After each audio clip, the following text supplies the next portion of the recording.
നമസ്കാരം. ദൈവമുണ്ടോ എന്നല്ലേ ഞാൻ പെട്ടു. ഇതൊരു കോൺട്രവേഴ്സ്യൽ ഇഷ്യൂ ആയിട്ടുള്ളൊരു ചോദ്യമാണത്. അതുകൊണ്ട് തന്നെ ഒരു ശാശ്വതമായ ഒരു പക്ഷപാതരഹിതമായിട്ടുള്ളൊരു തീരുമാനമെടുക്കാൻ ഞാൻ അപ്രാപ്യനാണ്.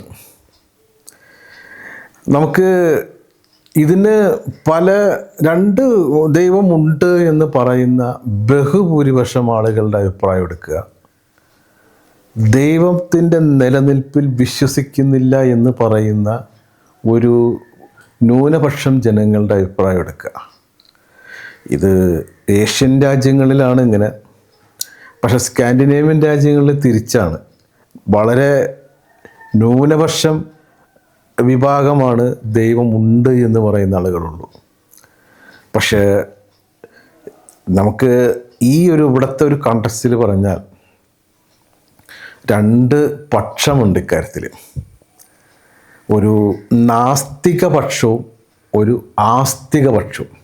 കേവല യുക്തിയുടെയും മാനവികതയുടെയും ശാസ്ത്രത്തിൻ്റെയും പിന്നെ ചരിത്രപരതയുടെയും പരിപ്രേക്ഷ്യത്തിൽ നിന്നുകൊണ്ടുള്ള വിശകലനമാണ് നാസ്തിക പക്ഷം എന്ന് പറയുന്നത്.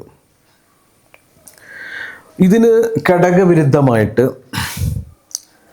മതപരമായ ഗ്രന്ഥങ്ങളുടെയും നമ്മുടെ കീഴ്വഴക്കങ്ങളുടെയും നാടോടിക്കഥകളുടെയും പിന്നെ ഉള്ള വിശ്വാസങ്ങളുടെ അടിസ്ഥാനത്തിൽ, ഗോത്രീയമായ വിശ്വാസങ്ങളുടെയൊക്കെ അടിസ്ഥാനത്തിൽ രൂപം കണ്ട ഒരു ദൈവ ധാരയാണ് ഈ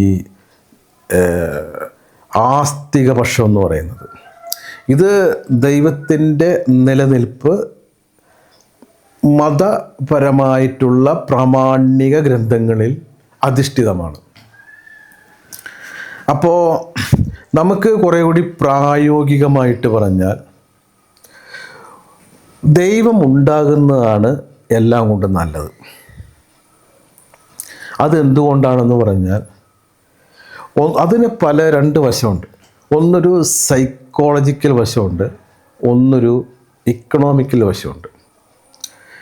ഇക്കണോമിക്കൽ വശം എടുത്തു കഴിഞ്ഞാൽ നമുക്ക് മനസ്സിലാക്കാൻ പറ്റും, ഇതൊരു സമാന്തര സാമ്പത്തിക വ്യവസ്ഥതയാണ് ഈ വിശ്വാസ മേഖല എന്ന് പറയുന്നത്. അതായത് വിശ്വാസത്തിൻ്റെ ഒരു കച്ചവട മേഖല എന്ന് പറയുന്നത്. അവിടെ കോടികളാണ് വിനിമയം ചെയ്യപ്പെടുന്നത്. നമുക്ക് തന്നെ അറിയാം, ഈ ഓരോ ശബരിമല നടവരവായാലും ചോറ്റാനിക്കര നടവരവായാലും മുസ്ലിം പള്ളികളിലെ വരുമാനമൊക്കെ ആയാലും ക്രിസ്ത്യൻ പുറത്തുനിന്ന് വരുന്ന ക്രിസ്ത്യൻ ഫണ്ടൊക്കെ ആയാലും ഇതെല്ലാം ഒരു സമാന്തര സാമ്പത്തിക വ്യവസ്ഥിതിയെ ആണ് കാണിക്കുന്നത്. ഇതുമായി ബന്ധപ്പെട്ട് ഇന്ത്യയിൽ നമുക്ക് ഒന്നുകൂടി വിശാലമായ അർത്ഥത്തിലെടുക്കാം. ഏകദേശം 1,50,50,000 ചില്ലാൻ മുസ്ലിം പള്ളികളുണ്ട് എന്നാണ് ഔദ്യോഗിക രേഖകളിൽ പറയുന്നത്. അതുപോലെ തന്നെ 24,000 മദ്രസകളുമുള്ളതായിട്ട് പറയുന്നുണ്ട്. ചില ഈ അനൗദ്യോഗികപരമായിട്ടുള്ള രേഖ പ്രകാരം ഇത് ഏകദേശം 3 ലക്ഷത്തോളം മുസ്ലിം പള്ളികളുള്ളതായിട്ട് പറയപ്പെടുന്നുണ്ട്. എനിവേ, അതുപോലെ തന്നെ ഇന്ത്യയിൽ 6.5 ലക്ഷം മുതൽ 7.5 ലക്ഷം വരെ ഹിന്ദു ദേവാലയങ്ങളുണ്ട്, ഈ ക്ഷേത്രങ്ങളുണ്ട്. അതുപോലെ തന്നെ ഏകദേശം 13,000 സെമിനാരികളും ഏകദേശം 1 ലക്ഷത്തിൽ എബവ് ക്രിസ്ത്യൻ ദേവാലയങ്ങളുമാണ് ഇന്ത്യയിലുള്ളത്. ഇതുമായി ബന്ധപ്പെട്ടുള്ള പുരോഹിത വർഗം, പൗരോഹിത്യ വിഭാഗത്തിൻ്റെ ഉപജീവനം ഒന്ന് ആലോചിച്ച് നോക്കുക. എത്ര കോടിക്കണക്കിന് ആളുകളാണ്, അവരുടെ കുടുംബങ്ങളാണ് ഈ പൗരോഹിത്യ മേഖലയുമായി ബന്ധപ്പെട്ട് ഉപജീവനം നടത്തുന്നത് എന്നാലോചിക്കുക. അപ്പോൾ അതുകൊണ്ട് തന്നെ നല്ലൊരു വിഭാഗം, നല്ല കോടിക്കണക്കിന് ജനങ്ങളുടെ ഉപജീവനോപാധിയാണ് ഈ ആധ്യാത്മിക മേഖല എന്ന് പറയുന്നത്. അതുകൊണ്ട് തന്നെ ഒരു രാജ്യത്തിൻ്റെ സമ്പദ്ഘടനയുടെ ഒരു പരമപ്രധാനമായ ആണിക്കല്ലാണ് ഈ ആധ്യാത്മിക പോയിട്ട് ബന്ധപ്പെട്ട മേഖലകൾ. നമുക്കറിയാം പല ആധ്യാത്മിക സ്ഥാപനങ്ങളുമാണ് ഇവിടെ. ആതുരാലയം നടത്തുന്നുണ്ട്, വിദ്യാഭ്യാസ സ്ഥാപനങ്ങൾ നടത്തുന്നുണ്ട്, അതുപോലെ തന്നെ പല വിധത്തിലുള്ള ഈ സാധുജന സംരക്ഷണം, അഗതികളുടെ സംരക്ഷണം നടത്തുന്നുണ്ട്. ഇതെല്ലാം മുസ്ലിം വിഭാഗമായാലും ക്രിസ്ത്യൻ വിഭാഗമായാലും ഹൈന്ദവീയ വിഭാഗമായാലും നടത്തുന്നുണ്ട്. അപ്പോൾ ഒരു സർക്കാരിനെ സംബന്ധിച്ചിടത്തോളം സാധിക്കാത്ത ഒരു ഇൻവെസ്റ്റ്മെൻറ്റ് ഈ ഒരു കർമ്മഭൂമികയിൽ ഇവർ മുടക്കിയിട്ടുണ്ട് എന്നുള്ളതാണ്. ചില ഹോസ്പിറ്റലുകൾ, ക്രിസ്ത്യൻ മാനേജ്മെൻറ്റുള്ള ചില ഹോസ്പിറ്റലുകൾ ചെന്ന് നോക്കുക, ഇവിടെ അടുത്തുള്ള മാതാമൃതാന്തമയി ഹോസ്പിറ്റലിൽ ചെന്ന് നോക്കുക. ഒരു സർക്കാരിനും ഇതേപോലെയുള്ളൊരു പൊതുജനങ്ങൾക്കുള്ളൊരു സേവനം നൽകാൻ സാധ്യമല്ല. പിന്നെ ഇത് ഒരു അവിഭാജ്യ ഘടകം തന്നെയാണ് നമ്മുടെ എക്കോണമിയുടെ. പിന്നെ ഇതുമായിട്ട് ബന്ധപ്പെട്ടുള്ള സംസ്കാരം, ആധ്യാത്മിക മേഖലയുമായിട്ട് ബന്ധപ്പെട്ടുകൊണ്ടുള്ള ഒരു കലാപ്രകടനങ്ങളുണ്ട്. എത്ര മനോഹരമാണത്! ചില പാട്ടുകൾ, ശ്രീകൃഷ്ണനെ സ്തുതിപ്പിച്ചുകൊണ്ടുള്ള കുറേ പാട്ടുകൾ, മുത്തുനബിയെ പ്രകീർത്തിച്ചുകൊണ്ടുള്ള പാട്ടുകൾ, ശിവതാണ്ഡവത്തെ പ്രകീർത്തിച്ചുകൊണ്ടുള്ള പാട്ടുകൾ, ചില ക്രിസ്ത്യൻ പള്ളികൾ എത്ര നയന മനോഹരമായിട്ടാണ് അവരത് പലതും ഡാൻസുകളും ഇതൊക്കെ ചിത്രീകരിക്കുന്നത്. എത്ര കർണപീയൂഷപരമായിട്ട്, എത്ര കേൾവിക്ക് എത്ര മനോഹരമായിട്ടാണ് ചില പാട്ടുകൾ, അവരുടെ സംഗീതം, അവരുടെ സംസ്കാര പൈതൃകം. ഇതെല്ലാം ഒരു ജനതയ്ക്ക്, ഇതുമായി കലാപരമായിട്ടായാലും ബന്ധപ്പെട്ട് പ്രവർത്തിക്കുന്ന ഒരു ജനതയ്ക്ക് നല്ലൊരു വരുമാന സ്രോതസ്സാണ് ഈ ആധ്യാത്മിക മേഖല എന്ന് പറയുന്നത്. അതൊരു അനിഷേധ്യമായ പരമമായ സത്യം തന്നെയാണ്.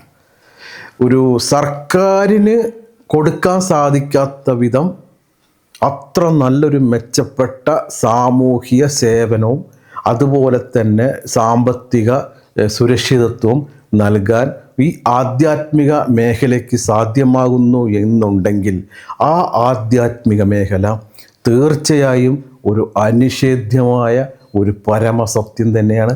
അത് സമൂഹത്തിൽ ഒഴിവാക്കാനാവാത്ത, സമൂഹത്തിൽ എന്നും കാലാനുവർത്തിയായിട്ട് നിലനിൽക്കേണ്ട ഒരു അവിഭാജ്യ ഘടകം തന്നെയാണ് ഈ ആധ്യാത്മിക മേഖല എന്ന് പറയുന്നത്. ഇതത്ര നിസ്സാര കാര്യമല്ല. രണ്ടാമത്തൊരു കാര്യം എന്ന് പറഞ്ഞാൽ അത് വളരെ പരമമായ പ്രാധാന്യം തന്നെയാണ്. നമുക്ക് മാൻ സെൻറ്റേർഡ് സൊസൈറ്റിയാണ് നമ്മുടെ. മനുഷ്യനാണ് ഇവിടെ പ്രാധാന്യം. മനുഷ്യൻ്റെ അതിജീവനം, അവൻ്റെ സുഖകരമായിട്ടുള്ള ജീവിത പരിസരം അവനുണ്ടാക്കിയെടുക്കുക, അവന് കർമ്മോത്സുകനായിട്ട് കർമ്മനിരതനായിട്ട് മനഃശാസ്ത്രപരമായി സജ്ജനാക്കിയെടുക്കുക. അത് നിസ്സാര കാര്യമല്ല. നമുക്കറിയാം, ശ്രീബുദ്ധൻ പറഞ്ഞത് എർത്തിലി ലൈഫ് ഈസ് മിസറി. നമ്മുടെ ഭൂമിയിലെ ജീവിതം ദുഃഖപൂരിതമാണ്. Desire is the cause of misery. ആഗ്രഹമാണ് എല്ലാ ദുഃഖത്തിനും കാരണം. ശ്രീബുദ്ധൻ്റെ വാക്കുകളാണത്. അപ്പോൾ ഈ ഭൂമിയിലെ ജീവിതം എന്ന് പറയുന്നത് ദുഃഖവും ദുരിതവും യാതനകളും നിറഞ്ഞതാണ്. അപ്പോൾ ഈ ദുരിതത്തിൽ, അപ്പോൾ ഒരു മനുഷ്യനെ സംബന്ധിച്ചിടത്തോളം വളരെയധികം ദുരന്തപൂർണമായ ഒരു ജീവിതത്തിൽ, അല്ലെങ്കിൽ അവൻ്റെ ദൈനംദിന ജീവിതത്തിൽ പല പ്രശ്നങ്ങൾക്കും പ്രതിവിധികൾക്കും അത്താണിയായിട്ട് അവൻ ആദ്യം ആശ്രയിക്കുന്നത് പൗരോഹിത്യത്തെയാണ്. അവിടെ നിന്ന് അവനൊരു കൗൺസിലിംഗ് കിട്ടുകയാണ്. ഇപ്പോൾ ഒരു ഒരു പിതാവ് മരണപ്പെട്ടു പോയ ഒരു മകളുടെ കാര്യം നിങ്ങൾ സങ്കല്പിക്കുക. അപ്പോൾ മരണപ്പെട്ടു പോയി ആ അവസ്ഥയ്ക്ക് ഈ മകൾക്ക് സുഖകരമായിട്ട് ഇനി ജീവിതത്തിൻ്റെ മുന്നോട്ടുള്ള വാതായനങ്ങളിലേക്ക് പ്രവേശിക്കാൻ വേണം. അവരുടെ ജീവിതം കുറേ കൂടി മുന്നോട്ട് പോവുകയും വേണം. ഈ ഒരു സാഹചര്യത്തിൽ ഒരു പുരോഹിതൻ അച്ഛൻ അവരെ കൊണ്ടുപോയി ഒരു കൗൺസിലിംഗ് ചെയ്യുകയാണ്. അവർക്ക് വേണ്ടിയിട്ടുള്ള പ്രത്യാശ കൊടുക്കുകയാണ്. അവരെ പിതാവിന് സ്വർഗം കിട്ടിയെന്നും ആ സ്വർഗത്തിൽ ഈ ഭൂമിയിൽ ജീവിക്കുന്നതിനേക്കാൾ മനോഹരമായിട്ട് തൻ്റെ പിതാവ് അവിടെ ആനന്ദകരമായി ജീവിക്കുന്നുണ്ട് എന്ന് പറഞ്ഞ് ബോധ്യപ്പെടുത്തി ഇവരെ ഒരു സമാശ്വാസം നൽകുകയാണ്. അവിടെ ആ ഒരു സമാശ്വാസിപ്പിക്കുക എന്ന് പറയുന്നത് സൈക്കോളജിക്കൽ ഇമ്പാക്റ്റ് അത് ഉണ്ടാക്കിയെടുക്കുക എന്ന് പറഞ്ഞ നിസ്സാര കാര്യമല്ല. അങ്ങനെ ഇവരെ സമാശ്വസിപ്പിക്കുക വഴി ഇവർക്ക് പുതിയൊരു ആത്മവിശ്വാസത്തോടു കൂടി തൻ്റെ വേദനകളെല്ലാം ലഘൂകരിക്കപ്പെട്ട് പൊതുസമൂഹത്തിലേക്ക് തൻ്റെ കർമ്മഭൂമിയിലേക്ക് പ്രവേശിക്കുവാൻ പ്രാപ്തമാവുകയാണ്. പിന്നെ ഒരു തെറ്റ് ചെയ്തു എന്ന് വന്നാൽ ഒരു അച്ഛൻ്റെ അടുത്ത് പോയിട്ടുള്ളൊരു കുമ്പസാരം, ആ കുമ്പസാരത്തിൽ ഒരു സൈക്കോളജിക്കൽ ട്രീറ്റ് നമ്മളെല്ലാം തുറന്ന് പറയുമ്പോൾ, ഒരാളോട് തുറന്ന് പറയുമ്പോൾ നമ്മുടെ ഉള്ളിലുള്ള ഒരു വിമലീകരണ പ്രക്രിയ, നമ്മുടെ ഒരു കറ ഒഴുകിപ്പോകുന്ന മനസ്സിൽ പറ്റിയൊരു കറ അവിടെ അലിഞ്ഞില്ലാതെ പോകുന്ന ഒരു അവസ്ഥയിലേക്ക് അവിടെ എത്തിക്കുകയാണ്. അവിടെ ഒരു കുമ്പസാര പ്രക്രിയ നമ്മളൊരറിയാതെ തെറ്റ് ചെയ്തു പോയാൽ അച്ഛൻ അവിടെ അനുവർത്തിക്കുന്ന ഒരു സൈക്കോളജിക്കൽ ചികിത്സയാണ്. അവിടെ വ്യക്തിക്ക് അവിടെ വളരെ പ്രധാനപ്പെട്ട ഒരു റോളാണുള്ളത്. പിന്നെന്ന് പറഞ്ഞു കഴിഞ്ഞാൽ നമുക്ക് ഇപ്പോഴുണ്ടാകുന്ന അരക്ഷിതാവസ്ഥ അത് നാളെ ദൈവം മാറ്റിത്തരും എന്നുള്ളൊരു ആത്മവിശ്വാസം, നമുക്ക് ഇന്നത്തുണ്ട ദുരിതം, ഇന്നുണ്ടാകുന്ന വേദന, ഇതെല്ലാം ദൈവം നാളെ നമുക്ക് മാറ്റിത്തരും, നമുക്ക് നല്ലൊരു ജീവിതം, നമുക്ക് നല്ലൊരു സന്തോഷകരമായ അനുഭവങ്ങൾ ദൈവം തരുമെന്നുള്ള പ്രത്യാശ അത് ലഭിക്കപ്പെടുവാൻ മതപരമായിട്ടുള്ള വിശ്വാസങ്ങൾക്കും അതിൻ്റേതായിട്ടുള്ള ക്രമീകരണങ്ങൾക്കും സാധിക്കും എന്നുള്ളത് ഒരു അനിഷേധ്യമായ പരമാർത്ഥം തന്നെയാണ്. പിന്നെയെന്ന് പറഞ്ഞാൽ പ്രാർത്ഥന.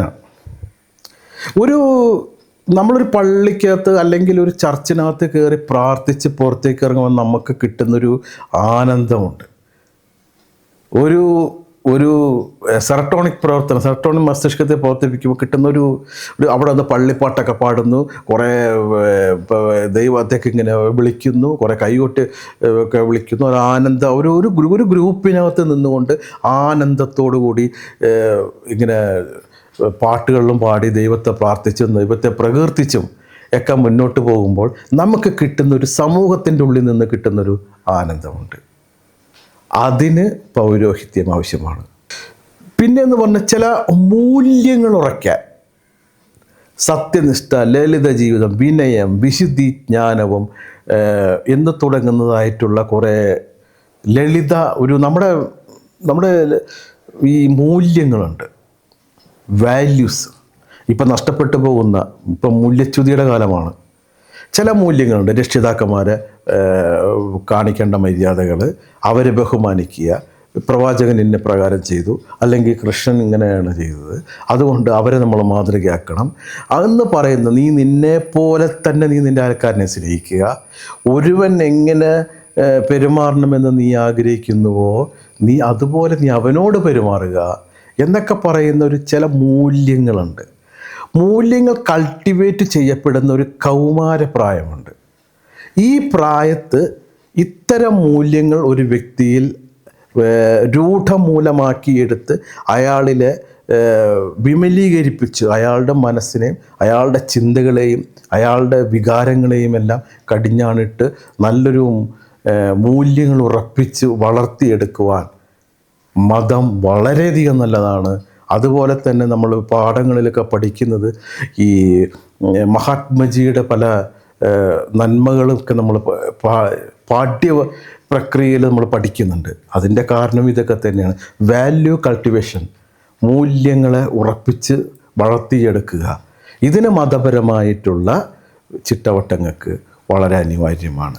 അതുകൊണ്ട് തന്നെയാണ് ഈ മതം നിലനിൽക്കണം, മതം എന്നും കാലാനുവർത്തിയായിട്ട് നിലനിൽക്കണം, മതത്തിന് ഒരു വശം, മതം നിലനിൽക്കേണ്ട, മതം എന്നും സ്വീകാര്യമാകുന്ന ഒരു പ്രധാനപ്പെട്ടൊരു വശം ഇതാണ്. അപ്പോൾ ഒരു മനുഷ്യന് പ്രാർത്ഥിക്കുമ്പോൾ കിട്ടുന്നൊരു ഒരു നൈതികപരമായിട്ടുള്ളൊരു ആത്മസംതൃപ്തിയുണ്ട്. അവന് അത് വേറൊരാൾക്ക് കൊടുക്കാൻ സാധിക്കില്ല.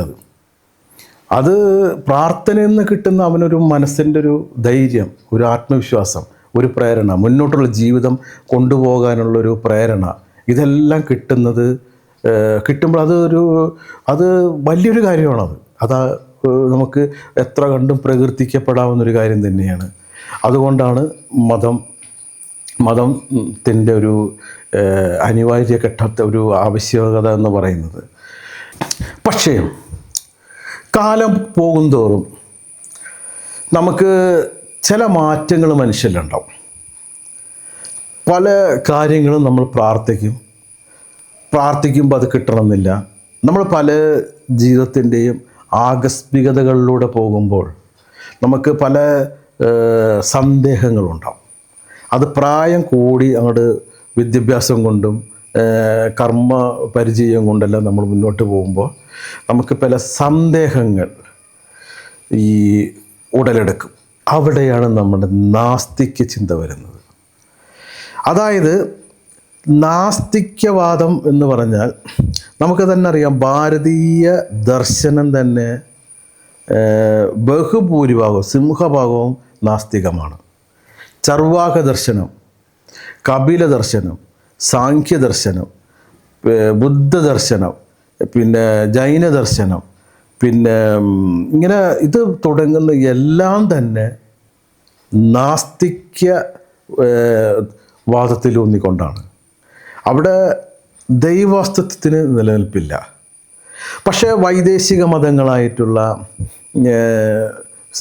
ഈ പറഞ്ഞ പോലെയുള്ള സെമിറ്റിക് മതങ്ങൾ, ഈ യഹൂദ, മുസ്ലിം, ക്രിസ്തവ മതങ്ങൾ, ഇവിടെ നിന്നുണ്ടായ ഹൈന്ദവീയ ദർശനം, ഇത് ഒക്കെ തന്നെയാണ് പ്രധാനമായും ഈ ദൈവീകപരമായിട്ടുള്ള ആസ്തിക്യവാദം മുന്നോട്ട് വയ്ക്കുന്നത്. പക്ഷെ നാസ്തിക്യവാദം എന്ന് പറഞ്ഞാൽ അത് അടിസ്ഥാനപരമായും ശാസ്ത്രത്തിലൂന്നിയാണ്. ഞാൻ നേരത്തെ പറഞ്ഞതുപോലെ നമുക്ക് വിദ്യാഭ്യാസപരമായിട്ട് മുന്നോട്ട് പോകുമ്പോൾ നമ്മൾ ഒരുപാട് ചിന്തകൾ നമ്മളെല്ലാം വരും. ഇപ്പോൾ ദൈവത്തിൻ്റെ എന്താണ് ദൈവം എന്ന് ചോദിക്കുമ്പോൾ തന്നെ അതൊരു സർവ്വവ്യാപിയാണ്, സർവശക്തനാണ്, പിന്നെ തൂണിലും തുരുമ്പിലും എല്ലാം ഉണ്ട്, പിന്നെ ദൈവം എങ്ങനെ പറഞ്ഞുള്ളൊരു മതപരമായ കോൺസെപ്റ്റിനെ നമ്മുടെ യുക്തി ചോദ്യം ചെയ്യാൻ തുടങ്ങും. ഇപ്പം ദൈവമായിട്ട് നമ്മുടെ മനുഷ്യ ദൈവങ്ങളെല്ലാം നമ്മുടെ മുന്നിൽ വന്നു. അപ്പോൾ കുറേ ഗുർമിത് സിംഗ് ആവട്ടെ, ആശാറാം ബാപ്പു എന്ന പോലെയുള്ള ലക്ഷക്കണക്കിന് ആരാധകരുള്ള ഈ ഇത്തരം ദൈവങ്ങളൊക്കെ ബലാത്സംഗ കേസിലൊക്കെ ഉൾപ്പെട്ടുകൊണ്ട് ജയിലിനകത്ത് കിടക്കുന്നു. ഗുർമിത് സിംഗ്, ആശാറാം ബാപ്പു ഒക്കെ. പിന്നെ ഒരുപാട് ദൈവങ്ങൾ ഇതേപോലെ തന്നെ പല ക്രിമിനൽ ആക്ടിവിറ്റീസൊക്കെ ചെയ്ത് ശിക്ഷിക്കപ്പെടുന്നു. പിന്നെ നമ്മൾ കാണാൻ പറ്റും ദൈവങ്ങളുടെ വിധികൾ, ഭൂമിയിലേക്ക് ദൈവമായിട്ട് അവതരിച്ച ദൈവങ്ങളുടെ വിധി നമ്മൾ ചിന്തിക്കും. ഈ ശ്രീകൃഷ്ണനാവട്ടെ, കാൽമടമ്പിൽ ഒരു വേടൻ്റെ ഒരു അമ്പ് കൊണ്ടിട്ടാണ് ആ ദൈവം അതിദാരുണമാമിതം മരണപ്പെട്ടു പോകുന്നത്. പിന്നെ രാമനാണെങ്കിൽ, രാമൻ്റെ കഥ നമുക്കറിയാം. ഈ വേദനയും ഭാര്യ കാട്ടിൽ ഉപേക്ഷേൻ്റെയും ഒക്കെ ഉള്ള വേദനകൾ വിമ്മിട്ടപ്പെട്ട് അദ്ദേഹത്തിൻ്റെ സമനില തെറ്റി അദ്ദേഹം സരയൂ നദിയിൽ എടുത്തു ചാടി ആത്മഹത്യ ചെയ്യുകയാണ് ഉണ്ടായത്. പിന്നെ ഈ പറഞ്ഞ പോലെ ഈ ജീസസ് ക്രൈസ്റ്റ്, യേശുവിൻ്റെ കഥ നമുക്കറിയാം. എത്ര പൈശാചികമായിട്ടാണ് ആ ഒരു ദൈവത്തെ അടിച്ച് ആ സിനിമയിലത് കാണിക്കേണ്ട ഒരു സിനിമയിൽ വളരെ ദയനീയമായിട്ട് അവസാനം കള്ളന്മാർ നടുക്ക് കിടക്കുന്ന രണ്ട് കള്ളന്മാർ നടുക്കാണ് പുള്ളിനെ ഈ കുരിശിന്മേൽ തൂക്കി നിർത്തിയത്. അപ്പോൾ ഒരു കള്ളൻ ചോദിക്കുന്നുണ്ട് ആ ഒരു മനുഷ്യനോട്, നീ ദൈവമാണെങ്കിൽ, നീ മിശിഹയാണെങ്കിൽ നീ രക്ഷപ്പെട്ട് ഞങ്ങളെയും കൂടി രക്ഷപ്പെടുത്തുക, മിനിമം നീയെങ്കിലും രക്ഷപ്പെടുക എന്ന് ചോദിക്കുന്നുണ്ട്. നീ മിശിഹയാണെങ്കിൽ അതിന് പോലും പ്രാപ്തിയില്ലാതെ ആ നരകീയ വേദന കൊണ്ട് ആ കുരിശ് ചുമന്ന് രക്തം അങ്ങനെ വാർന്ന് പുറത്തു കൂടി മുഖത്തുകൂടിയൊക്കെ രക്തം വാർന്ന് അതിപൈശാചികമായിട്ട് ആ കുരിശ് കിടന്ന് പെടഞ്ഞും അത് ജീവൻ വെടിയുകയാണ് ചെയ്ത ഒരു ദൈവം. മറ്റേ നമുക്കറിയാം, പ്രവാചകൻ മുഹമ്മദ് നബിയുടെ കാര്യം അറിയാം. ഖൈബർ യുദ്ധത്തിന് ശേഷം അദ്ദേഹത്തിന് ഒരു ജൂത സ്ത്രീ വിഷം കൊടുക്കുന്നുണ്ട്. അവരുടെ പേരാണ് സൈനബ് ബിന്ത് അൻഹാരിയത്ത്. ആ വിഷം കിട്ടിയ ശേഷം അദ്ദേഹം പറയുന്നത് നമുക്ക് നടുക്കത്തോടെ നമ്മൾ കേൾക്കുക, അത് വായിക്കുക. എൻ്റെ അയോട്ട, എൻ്റെ നാഡീഞരമ്പുകൾ പൊട്ടിത്തകരുന്നത് പോലെ തോന്നുന്നു ഐഷ എന്നാണ് പറയുന്നത്. അത്രമാത്രം ദയനീയമായിട്ടാണ് ആ ഒരു പ്രവാചകൻ്റെ ഒരു മരണം. ആ വിഷം അതിനകത്ത് ഉണ്ടോ ഇല്ലയോ എന്ന് തിരിച്ചറിയപ്പെടാൻ പറ്റാതെ ആ ഒരു സരയൂ നദിയിൽ കിടന്ന് പെടഞ്ഞ് മരണപ്പെടാതെ, ആ ഒരു വേടൻ്റെ അമ്പ് വരുന്നു എന്ന് മുൻകൂട്ടി കാണപ്പെടാതെ, ആ ഒരു ഓരോ അടിയും ശരീരത്തിൽ ഏൽക്കാതെ തടയപ്പെടുവാൻ ഉള്ള കെൽപ്പ് ഇല്ലാതെ ഉള്ള ആ ഒരു കുരിശിൽ കിടന്നുള്ള അല്ലാതെ സുഖകരമായ മരണം കിട്ടത്തക്ക വിധത്തിലുള്ള ദൈവത്തെ നമ്മൾ അതിനകത്ത് ഒരു മതഗ്രന്ഥങ്ങളിലും കാണുന്നില്ല എന്നുള്ളതാണ്. ഇങ്ങനെ വച്ച് നോക്കിയാൽ ദൈവങ്ങളുടെ എല്ലാം ജീവിതം അവസാനം അതിദാരുണം തന്നെയാണ്. ഈ ഒരു അവസ്ഥയിലാണ് നമ്മൾ ചിന്തിച്ചു പോകുന്നത്. ആൾ ദൈവങ്ങൾ എന്താണ്, എന്തിനാണ് ഭൂമിയിലേക്ക് വന്നത്? ദൈവങ്ങൾക്ക് ദൈവമായിട്ട് തന്നെ അവിടെ ആകാശത്ത് അവിടെ എവിടെയാണെന്ന് വെച്ചാൽ അവിടെ ഇരുന്നാൽ പോരെ? എന്തിന് ഭൂമിയിലേക്ക് ഇറങ്ങി വരണം? ദൈവത്തിൻ്റെ ലോകത്ത് അവർക്കിരുന്നാൽ പോരെ? അവർക്ക് ഈ ഭൂമിയിലേക്ക് വന്നു കഴിഞ്ഞ് എന്തെല്ലാം ബുദ്ധിമുട്ടാണ്. ഒരു തൊഴിൽ കണ്ടെത്തണം, ഒരു ജീവിക്കണം, ഭിക്ഷാന്തേഹിയായി ഇങ്ങനെ അലഞ്ഞ് നടക്കണം, ഭക്ഷണം കഴിക്കണം, ഇല്ലെങ്കിൽ വിശക്കും. ദൈവത്തിനായാലും മനുഷ്യനായാലും വിശക്കും. നമുക്കും അറിയാം നമ്മുടെ മനുഷ്യൻ്റെ പരിമിതികൾ എന്തൊക്കെയാണ്. നമുക്കറിയാം, നമ്മൾ മനുഷ്യരാണ്. മനുഷ്യന് വിശക്കും, അവൻ അധ്വാനിക്കണം. ഈ അധ്വാനിച്ച് വേണം മനുഷ്യന് ഒരു ഭക്ഷണം വാങ്ങിക്കഴിക്കാൻ. ചിലപ്പോഴൊക്കെ ഈ പറഞ്ഞ പോലെ മൃഗങ്ങളെയൊക്കെ കൊന്ന് ജീവിക്കേണ്ടതായിട്ട് വരും ദൈവങ്ങൾക്ക്. തൻ്റെ വിശ്വാസം പ്രചരിപ്പിക്കാൻ വേണ്ടി പോകുമ്പോൾ ആളുകളിൽ നിന്ന് അടി കിട്ടും, അക്രമം ഉണ്ടാവും. ഇതേപോലെയുള്ള പ്രശ്നങ്ങൾക്കും പ്രതിവിധികൾക്കും യുദ്ധത്തിനും ശ്രീകൃഷ്ണനൊക്കെ യുദ്ധത്തിന് നേതൃത്വം കൊടുത്ത ആളാണ്. യുദ്ധവും മുഹമ്മദ് നബി ആയാലും യുദ്ധപ്പെട്ട് മറ്റൊരാളെ വെട്ടാനും കുത്താനും ആക്രമിക്കാനും എല്ലാം മനുഷ്യനെന്തോ മനുഷ്യൻ്റെ പരിമിതിക്കുള്ളിൽ ദൈവം ഇറങ്ങി വന്ന് മനുഷ്യനായിട്ട് ജീവിക്കേണ്ട വല്ല കാര്യമുണ്ടോ? ഒരു കാര്യമില്ല. ദൈവത്തിന് അവിടെ ഇരുന്നാൽ മതി. അങ്ങനെ ചിന്തിക്കുമ്പോഴാണ് നമ്മൾ ആൾ ദൈവങ്ങളെ തള്ളിക്കളയുന്നത്. പിന്നെ വരുന്നത് സർവ്വവ്യാപിയായ ദൈവം, സകല എല്ലാം ചെയ്യുന്ന ദൈവം, എറ്റേണിറ്റി, അത്ഭുത, ഏറ്റവും ഒരു പ്രപഞ്ചാതീതനായ ദൈവം. ദൈവം സർവശക്തൻ, എല്ലാം കഴിയുന്നവനാണ്. ദൈവത്തിന് എടുത്ത് പൊന്തിക്കാൻ പറ്റാത്ത ഒരു കല്ല് സൃഷ്ടിക്കാൻ ദൈവത്തിന് സാധിക്കുമോ? ചോദ്യം വളരെ ലളിതമാണ്, എന്നാൽ പക്ക ലോജിക്കൽ ക്വസ്റ്റ്യനാണ്. ദൈവത്തിന് എടുത്ത് പൊന്തിക്കാൻ പറ്റാത്ത ഒരു കല്ല് ദൈവത്തിന് സൃഷ്ടിക്കാൻ പറ്റുമോ? അവിടെ ഉത്തരമില്ല. ദൈവത്തിൻ്റെ സർവ ശക്തി അവിടെ നിഷ്ഫലമായി പോവുക ചെയ്യുന്നത് ആ ഒരു പ്രയോഗം. സർവ്വവ്യാപിയായ ദൈവം, എല്ലാ സ്ഥലത്തും സർവ്വവ്യാപി. അതായത് ഒരു ദൈവത്തിന് ശൂന്യത സൃഷ്ടിക്കാൻ പറ്റുമോ? സൃഷ്ടിക്കും എന്ന് വന്നാൽ ആ ശൂന്യതയ്ക്കുള്ളിൽ ദൈവമില്ല, ദൈവം സർവ്വവ്യാപിയല്ല. ആ ശൂന്യതയ്ക്കുള്ളിൽ ദൈവമില്ല, ദൈവം സർവ്വവ്യാപിയല്ല. അപ്പോൾ അവിടെയും പരാജയപ്പെട്ടു. ദൈവത്തെ പോലൊരു ദൈവത്തെ സൃഷ്ടിക്കാൻ പറ്റുമോ? ഇല്ല, അവിടെയും ദൈവം പരാജയപ്പെട്ടു. അപ്പോൾ ദൈവത്തിന് ഈ പറഞ്ഞ പോലെ ദൈവത്തിൻ്റെതായ വിശേഷണങ്ങളെല്ലാം അപ്രസക്തവും ബാലിശ്യവുമായിട്ട് തോന്നുന്ന വിവരണങ്ങളാണ് ദൈവത്തെപ്പറ്റി നമ്മൾ കേൾക്കുന്നതെല്ലാം. പിന്നെ ഒരു പ്രധാനപ്പെട്ട വസ്തുത എന്ന് പറഞ്ഞാൽ നമുക്കൊരു പ്രപഞ്ചത്തിൻ്റെ വലിപ്പം. ഈ ഭൂമി എന്ന് പറയുന്നത് നമുക്കറിയാം അതിൻ്റെ വലിപ്പം എന്താണെന്ന്. ഇത്ര ഭീമാകാരമായ വലിപ്പം. ആ പ്രപഞ്ചം സൃഷ്ടിച്ചത്, ഈ പ്രപഞ്ചം ഉണ്ടായത് ബിഗ് ബാങ് തിയറിയിലൂടെയാണെന്ന് നമ്മൾ ഹൈസ്കൂൾ ക്ലാസ്സുകളിൽ മുതൽക്കേ പഠിക്കുന്നുണ്ട്. ബിഗ് ബാങ് 1380 കോടി വർഷങ്ങൾക്ക് മുമ്പ് നടന്ന ഒരു പൊട്ടിത്തെറി, ഒരു പ്രപഞ്ചത്തിൻ്റെ വികാസം. ആ വികാസമാണ് ഈ പ്രപഞ്ചത്തിന് ആധാരമായത്. അതിപ്പോഴും പ്രപഞ്ചം, അകലെ കിടക്കുന്ന പ്രപഞ്ചം പ്രകാശത്തേക്കാൾ വേഗത്തിൽ വികസിച്ചു കൊണ്ടിരിക്കുന്നു എന്നാണ് നമ്മൾ ഹബിൾസ് ടെലസ്കോപ്പ് വഴി കണ്ടെത്തിയിരിക്കുന്നത്. അതുകൊണ്ടാണ് ആ വികസിച്ചു കൊണ്ടിരിക്കുന്ന പ്രപഞ്ചത്തെ നേരെ റിവേഴ്സാക്കി ചിന്തിച്ചുകൊണ്ട് ഒരു സിംഗുലാരിറ്റിയിലേക്ക് കൊണ്ടുവന്ന് ആ സിംഗുലാരിറ്റിയുടെ വികാസമാണ് പ്രപഞ്ചത്തിന് കാരണമായത് എന്നാണ് ശാസ്ത്രപഠനം പറയുന്നത്. ശാസ്ത്രീയമായിട്ട് അത് പറയുന്നത്. ഇപ്പോഴും അന്ന് ഉണ്ടായിരുന്ന മൈക്രോവേവ് കോസ്മിക് റേഡിയേഷൻ ഇപ്പോഴും ഭൂമിയിലുണ്ട്. അപ്പോൾ അതുകൊണ്ട് തന്നെയാണ് പ്രപഞ്ചത്തിൻ്റെ ഇപ്പോഴും ആ പ്രപഞ്ചം വികസിച്ചുകൊണ്ടിരിക്കുകയാണ്. അപ്പോൾ ഇതിൻ്റെ അടിസ്ഥാനത്തിൽ നമുക്കറിയാം ഭൂമി എന്ന് പറയുന്ന ഈ ഒരു വലിപ്പം എന്താണെന്ന് നമുക്കറിയാം. ഇതുപോലെ 8 ഗ്രഹങ്ങൾ ചേരുന്നതാണ് നമ്മുടെ ഈ 9 ഗ്രഹങ്ങൾ, ഒരെണ്ണം പുറത്തു പോയി 8 ഗ്രഹങ്ങൾ കൂടിച്ചേരുന്നതാണ് നമ്മുടെ സൗരയൂഥം എന്ന് പറയുന്നത്. സൂര്യനും അതിന് ചുറ്റും ഇത്ര ഗ്രഹങ്ങളും കൂടിച്ചേരുന്നതാണ് നമ്മുടെ ഈ സോളാർ സിസ്റ്റം എന്ന് പറയുന്നത്.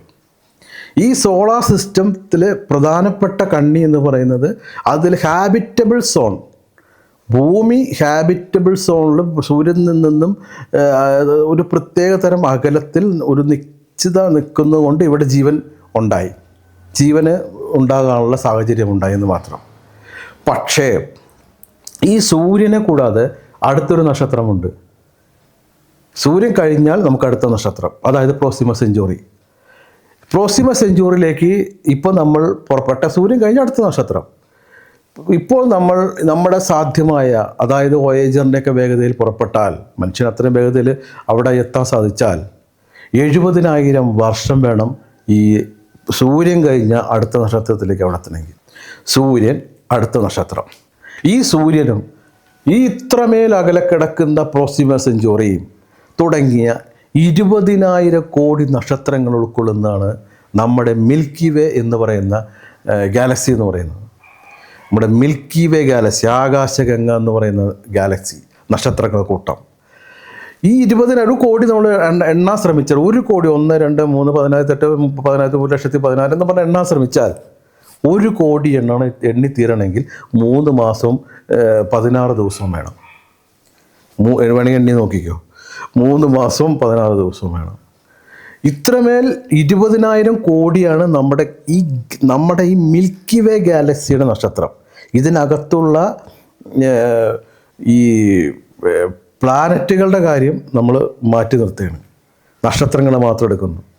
ഇത് കഴിഞ്ഞിട്ട് ആൻഡ്രോമിഡ ഗാലക്സി, അവിടെയും ഇതേപോലെ തന്നെ 20,000 30,000 കോടി നക്ഷത്രങ്ങളുണ്ട്. ഒരു ഗാലക്സി, അത് കഴിഞ്ഞാൽ ഓറിയോൺ ഗാലക്സി ഉണ്ട്. ഇങ്ങനെ ഒരു ഗാലക്സിയിൽ നിന്ന് അടുത്ത ഗാലക്സിയിലേക്കുള്ള ദൂരം എന്ന് പറയുന്നത് 1,00,000 പ്രകാശവർഷം അകലെയാണ്. 1,00,000, ഒരു ഗാലക്സി നക്ഷത്രക്കൂട്ടത്തിൽ നിന്നും മറ്റൊരു ഗാലക്സിയിലേക്കുള്ള ദൂരം 1,00,000 പ്രകാശവർഷം. ഒരു പ്രകാശം 1,00,000 വർഷം എത്രയാണോ ദൂരം സഞ്ചരിക്കുന്നത്? ഒരു പ്രകാശത്തിൻ്റെ വേഗത ഒരു സെക്കൻഡിൽ 3,00,000 കിലോമീറ്ററാണ് ശരാശരി. ഇതുപോലെ 10,000 കോടി ഗാലക്സികൾ ഉൾപ്പെടുന്നതാണ് നമ്മുടെ ഏകദേശം നമ്മൾ മനസ്സിലാക്കിയിട്ടുള്ള ഈ പ്രപഞ്ചം എന്ന് പറയുന്നത്. 10,000 കോടി ഗാലക്സികൾ ഉൾപ്പെടുന്നതാണ് നമ്മുടെ ഈ വിസിബിൾ പ്രപഞ്ചം എന്ന് പറയുന്നത്. ഈ പ്രപഞ്ചത്തിൽ നമ്മൾ ഏകദേശം മനസ്സിലാക്കിയിട്ട് ഇതുപോലെ വേറൊരു പ്രപഞ്ചമുണ്ടോ എന്നൊന്നും നമുക്ക് അത്ര ധാരണയായിട്ടില്ല. പിന്നെ ഈ പ്രപഞ്ചത്തിൽ നമ്മൾ നോക്കിയാൽ 1 എഴുതി 22 0 ചേർത്താൽ അത് എത്രയോ അത്രയും നക്ഷത്രങ്ങളുണ്ട്. ഇതിൻ്റെ എത്ര ഇരട്ടി ഗ്രഹങ്ങളുണ്ടെന്ന് നോക്കുക. എത്ര ഭീമാകാരമാണ് നമ്മുടെ പ്രപഞ്ചം എന്ന് പറഞ്ഞാൽ. ഈ പ്രപഞ്ചം സൃഷ്ടിച്ചത് ഒരു ദൈവമാണെങ്കിൽ ദൈവം എത്ര ജയൻ്റ് ആയിരിക്കും എന്നാലോചിച്ച്. ഈ പ്രപഞ്ചത്തേക്ക് അപ്പുറം എത്ര ജയിൻ്റായിരിക്കും. അങ്ങനെയുള്ള ദൈവത്തിന് ഈ പറഞ്ഞ ഒരു മണൽത്തരി, പ്രപഞ്ചത്തെ സംബന്ധിച്ചിടത്തോളം ഒരു മണൽത്തരിയോളം വലിപ്പമുള്ള ഭൂമിയിൽ ആ ഒരു ബാക്ടീരിയ കണക്ക് ജീവിക്കുന്ന നമ്മളൊക്കെ എത്ര നിസ്സാരമാണ് സങ്കല്പിക്കുക. ഇവിടെ ദൈവത്തിൻ്റെ സൃഷ്ടി വന്നിട്ടുണ്ടോ ഇല്ലയോ? അത്രമേൽ ദൈവം മൈൻഡ് ചെയ്യാൻ പോലും അല്ലാത്ത അത്ര ഭീമാകരമായ ദൈവമുണ്ടെങ്കിൽ ആ ദൈവത്തിൻ്റെ വലിപ്പം ഒന്ന് ആലോചിച്ച് നോക്കുക. ഈ പ്രപഞ്ചം സൃഷ്ടിച്ച ദൈവമാണെങ്കിൽ. അതാണ് ഈ ശാസ്ത്രത്തിൽ വളരുന്നവരും നമ്മൾ വിശ്വാസത്തിൽ നിന്ന് അകന്നുകൊണ്ടിരിക്കും. അതൊരു വാദം മാത്രമാണ്. നാസ്തിക്യവാദത്തിൻ്റെ ആധുനിക വേർഷൻ ഇതാണ്. രണ്ടാമതെന്ന് പറഞ്ഞു കഴിഞ്ഞാൽ നമ്മൾ ഈ പറഞ്ഞ പോലെ മനുഷ്യൻ ഇപ്പോൾ എല്ലാ മതഗ്രന്ഥങ്ങളിലും പറയുന്നത് മനുഷ്യൻ സൃഷ്ടിച്ചതാണെന്നുള്ളതാണ്. എന്തോ ദൈവത്തിൻ്റെ ഒരുപാട് മണ്ണ് കുഴച്ച് ഊതി മറ്റേ ഒക്കെ ഒരു വലിയ ആശയധാരകൾ പ്രചരിക്കുന്നുണ്ട്. മനുഷ്യൻ നമ്മൾ മനസ്സിലാക്കിയിടത്തോളം പരിണാമമാണ്, ജൈവ പരിണാമം. മനുഷ്യന് ഏതാണ്ട് 3 ലക്ഷം വർഷമായിട്ടുള്ളൂ മനുഷ്യൻ. അതിനു മുമ്പ് homo erectus, homo habilis, homo australopithecus എന്നൊക്കെ പറഞ്ഞ് മനുഷ്യൻ്റെ പൂർവിക രൂപങ്ങളിൽ ഇങ്ങനെ പോയി അവസാനം 350 കോടി വർഷങ്ങൾക്ക് മുമ്പ് ഒരു സൈനോ ബാക്ടീരിയ, ഏകകോശ ജീവിയായ സൈനോ ബാക്ടീരിയയിൽ നിന്നൊക്കെ അവസാനിക്കുന്ന നമ്മുടെ ഒരു ജൈവ കണ്ണിയുണ്ട്. ആ കണ്ണികളിൽ അവസാനത്തെ വന്ന ഒരു ജീവിയാണ് മനുഷ്യൻ എന്ന് പറയുന്നത് എന്നാണ് നമുക്ക് ഫോസിൽ തെളിവുകൾ, നമ്മുടെ ജനിതകപരമായ തെളിവുകൾ നമ്മളോട് പറയുന്നത്. നമ്മളെല്ലാം അത് ജീവിക്കുന്ന സാക്ഷ്യങ്ങളാണ്, സത്യങ്ങളാണ്. നമ്മുടെ ഫോസിൽ തെളിവുകൾ നമുക്ക് കിട്ടിയിട്ടില്ല. പല ഫോസിലൊക്കെ കിട്ടുകയെന്ന് വെച്ചാൽ വളരെ ശ്രമാവഹമായ കാര്യമാണ്. ലൂസി എന്നൊക്കെ പറഞ്ഞ ഫോസിലുകളൊക്കെ നമുക്ക് ഇത്ര കൊല്ലം മനുഷ്യനായി വരുന്നതിൻ്റെ ആ ഘട്ടങ്ങളൊക്കെ കമ്പ്യൂട്ടർ സിമുലേഷനിൽ നമുക്ക് നെറ്റുകളിലൊക്കെ നോക്കി അവൈലബിളാണ്. മനുഷ്യൻ്റെ ആ കുരങ്ങിൽ നിന്ന് കുരങ്ങിൻ്റെ മുഖം ഒക്കെ ഘട്ടമായിട്ട് മനുഷ്യ പരിണാമം. അപ്പോൾ അവസാനം നിയാണ്ടതാലും മനുഷ്യനൊപ്പം ജീവിച്ചിരുന്നു. ഏതാണ്ട് ഒരു 50,000-80,000 വർഷങ്ങൾക്കിടയിലാണ് കോഗ്നിറ്റീവ് റവല്യൂഷൻ മനുഷ്യനുണ്ടാകുന്നത്. മനുഷ്യൻ്റെ ബുദ്ധി മനുഷ്യൻ്റെ ഫ്രോണ്ടൽ ലോബ്, നിയോകോർട്ടക്സ് ഏരിയ നമുക്ക് ഉണ്ടാകുന്ന മനുഷ്യനാക്കുന്ന നിയോകോർട്ടക്സ് ഏരിയയാണ്. അത് കഴിഞ്ഞിട്ട് ഒരു വളർച്ചയുടെ ഓരോ ഘട്ടം എത്തി അവസാനം മനുഷ്യൻ 10,000 വർഷങ്ങൾക്ക് ശേഷം 10,000-12,000 വർഷങ്ങൾക്കിടയ്ക്കിലാണ് ഒരു അലഞ്ഞു തിരിഞ്ഞ മനുഷ്യനൊക്കെ അലഞ്ഞു തിരിഞ്ഞ മനുഷ്യൻ കാർഷികപരമായിട്ട് ഒത്തുചേരുന്നത്. ഈ കാർഷികപരമായിട്ട് ഒത്തുചേർന്ന മനുഷ്യൻ കൃഷിയോടനുബന്ധിച്ചിട്ടാണ് തങ്ങളുടെ ഒരു ഭയചകിതരായി എന്തൊക്കെയോ ഒരു ഇടിവെട്ട് വന്നു കഴിഞ്ഞാൽ മനുഷ്യനറിയില്ല എന്താണ് ഇടിവെട്ട് എന്ന് പറഞ്ഞാൽ മനുഷ്യനറിയില്ല, എന്താണ് തീ വരുന്ന മനുഷ്യനറിയില്ല. മനുഷ്യനെ ഭയപ്പെടുത്തിയിരുന്ന എല്ലാത്തിനും മനുഷ്യൻ ആരാധിക്കാൻ തുടങ്ങി, വളരെയധികം ഭയക്കാൻ തുടങ്ങി. അപ്പം ഇത് മനുഷ്യന് കൗതുകം തോന്നിയ പ്രകൃതിയിലെ പ്രതിഭാസങ്ങളെല്ലാം മനുഷ്യന് കൗതുകകരമാണ്, ജിജ്ഞാസകരമാണ്. ഇതിനെല്ലാം ഒരു ക്രിയേറ്റർ, ഇതിൻ്റെ എല്ലാം പിന്നിലൊരു സൃഷ്ടാവുണ്ട് എന്ന് മനുഷ്യൻ സങ്കല്പിച്ച് ഉണ്ടാക്കിയതാണ് ദൈവമെന്നാണ് ശാസ്ത്രദൃഷ്ടിയെന പറഞ്ഞാൽ. പിന്നെ ആ ദൈവം 5000 വർഷങ്ങൾക്ക് മുമ്പ് മനുഷ്യൻ സിവിലൈസേഷനൊക്കെ വരുന്നു. BC 5000 ആ ഒരു ഘട്ടത്തിലൊക്കെയാണ് മനുഷ്യന് സിവിലൈസേഷൻ, ഇൻഡസ് വാലി സിവിലൈസേഷൻ ആയാലും മെസപ്പൊട്ടേമിയൻ, സുമേറിയൻ ഒക്കെ സംസ്കാരങ്ങൾ അവിടെ ഉണ്ടാകുന്നത്.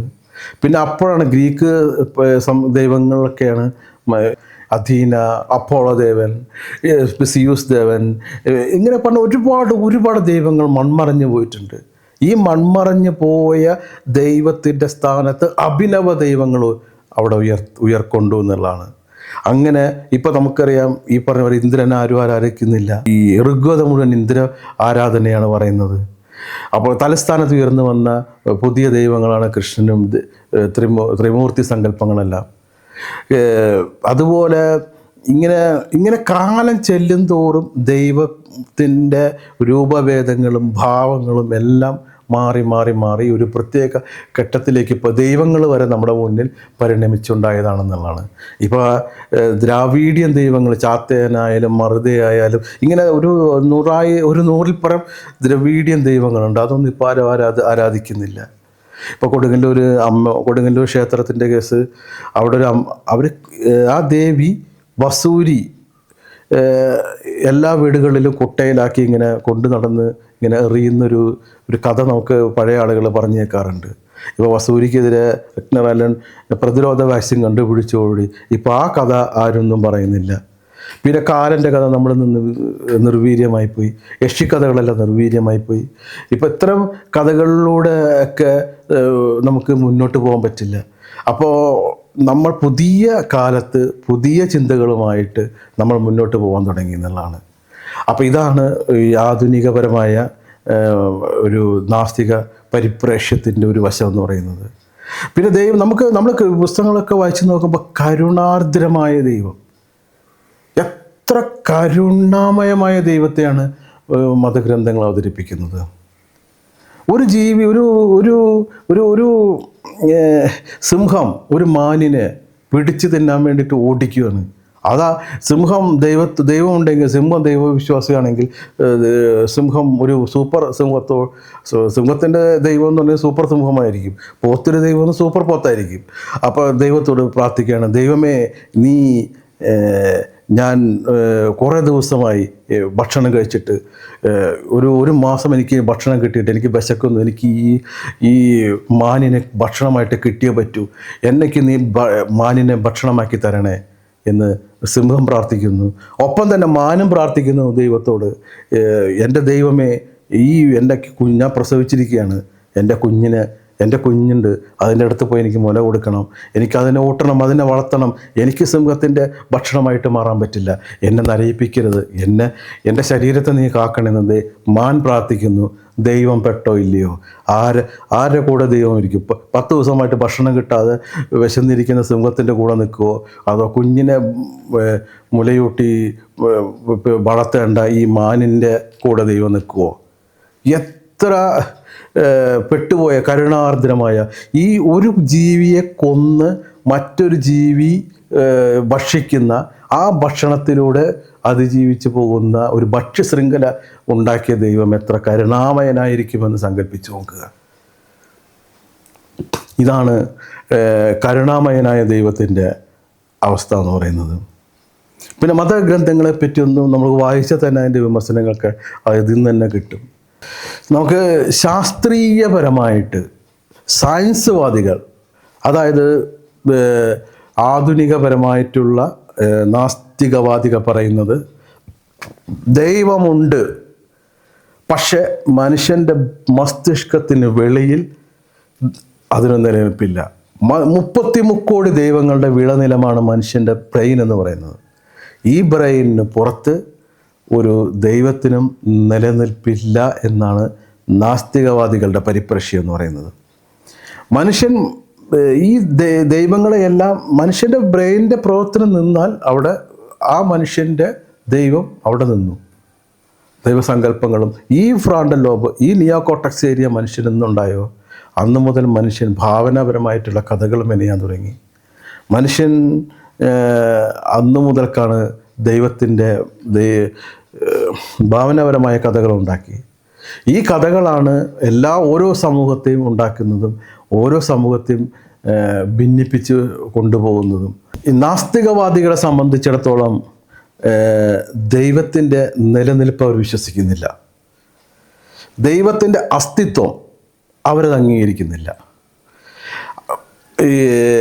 എന്തെങ്കിലും ശാസ്ത്രീയപരമായിട്ടുള്ള അളവുകോലുകൾക്ക്, മാനദണ്ഡങ്ങൾക്ക് ഇത്തരം അതിശയോക്തികരമായിട്ടുള്ള ശക്തിഭൂതങ്ങൾ വിധേയമായാൽ, അതായത് തെളിവ് ലഭിച്ചാൽ നമുക്ക് ദൈവത്തെ വിശ്വസിക്കാമെന്നാണ് നാസ്തികപക്ഷം. അവർക്ക് തെളിവ് ലഭിച്ചാൽ, ഇപ്പോൾ പ്രപഞ്ചം അതിവിശാലമാണ്, മുകളിൽ നിന്ന് വരുന്ന ദൈവം എന്നൊക്കെയാണ് വപ്പ്. പക്ഷെ മുകളിലേക്ക് നമ്മൾ പോകുന്തോറും നമുക്കറിയാം ഓക്സിജൻ ഇല്ല, വാൻ അലൻ ബെൽറ്റ് ഉണ്ട്, കരിഞ്ഞു പോവും. ഒരു 15,000, 16,000, 17,000 കിലോമീറ്റർ മുകളിലേക്ക് പോയ വാൻ അലൻ ബെൽറ്റാണ്. ഭൂമിക്ക് 8 കിലോമീറ്റർ മുകളിൽ ഒരു ദൈവത്തിന് നിലനിൽക്കാൻ സാധിക്കില്ല. അവിടെ ഓക്സിജൻ ഇല്ല, അവിടെ അന്തരീക്ഷത്തിലെ മർദ്ദമില്ല, ചില സ്ഥലത്ത് ഹൈ ടെമ്പറേച്ചർ ആയിരിക്കും, കരിഞ്ഞു പോകുന്ന റേഡിയേഷനിലൊക്കെ ആയിരിക്കും. അപ്പോൾ ഈ പറഞ്ഞ ബഹിരാകാശം എന്ന് പറഞ്ഞു കഴിഞ്ഞാൽ നമുക്കറിയാം ഗ്രാവിറ്റി ഇല്ല, ഇപ്പോൾ ദൈവം കടന്ന് ഒഴുകി നടക്കും. അപ്പോൾ ഇത്തരം ഓക്സിജനോ ശുദ്ധവായുവോ ഒന്നുമില്ലാതെ റേഡിയേഷൻ ഹൈ ഗ്രേഡ് സൂര്യൻ നിന്നൊക്കെ വരുന്ന അൾട്രാ വേവ് റേഡിയേഷനൊക്കെ ആണ് ഏറ്റവും ഭൂമിയുടെയൊക്കെ ഏറ്റവും മുകളിൽ പ്രതിഭാസം എന്ന് പറയുന്നത്. അതിനൊക്കെ അതിജീവിച്ചുകൊണ്ടാണ് ദൈവം ഇങ്ങനെ ഭൂമിയിലേക്ക് ഇറങ്ങി വന്നു എന്നൊക്കെ സങ്കല്പിക്കപ്പെടുന്നത്. അതുപോലെ തന്നെ സൂര്യൻ അസ്തമിക്കുന്നത് ദൈവം എടുത്തുകൊണ്ട് പോകുക, അങ്ങനെയൊക്കെ ഒരുപാട് സങ്കല്പങ്ങൾ നമുക്കുണ്ട്, ദൈവപരമായിട്ട് ഒരുപാട് സങ്കല്പങ്ങളുണ്ട്. പക്ഷേ ഇതെല്ലാം ദൈവത്തിൻ്റെ നിലനിൽപ്പിനെ സാധൂകരിക്കുന്നില്ല എന്നുള്ളതാണ് വാസ്തവം. അപ്പോൾ രണ്ട് നിലപാടുകൾ ഇതാണ് പ്രധാനമായിട്ട്. കൂടെ വിസ്തരിക്കാൻ ഒരുപാടുണ്ട്. ഒന്ന് നാസ്തിക വിശകലനവും ഒന്ന് ആസ്തിക വിശകലനവും. ദൈവമുണ്ട് എന്നുള്ള വാദവും ദൈവമില്ല എന്നുള്ള വാദവും. മതം വേണം എന്നുള്ള വാദവും മനുഷ്യനായിട്ട് ജീവിക്കാൻ മതം വേണ്ട, മനുഷ്യൻ്റെ ധാർമ്മിക ബോധമുണ്ട്. ഈ പറഞ്ഞ പോലെ നമുക്ക് നല്ലൊരു നിയമ സംവിധാനമുണ്ട്, മനുഷ്യൻ തുല്യനാണ് എന്ന് പറയുന്ന നമ്മൾക്ക് ഭരണഘടനാ വ്യവസ്ഥിതിയുണ്ട്, അന്താരാഷ്ട്ര ഹ്യൂമൻ റൈറ്റ്സ് നിയമങ്ങളുണ്ട്.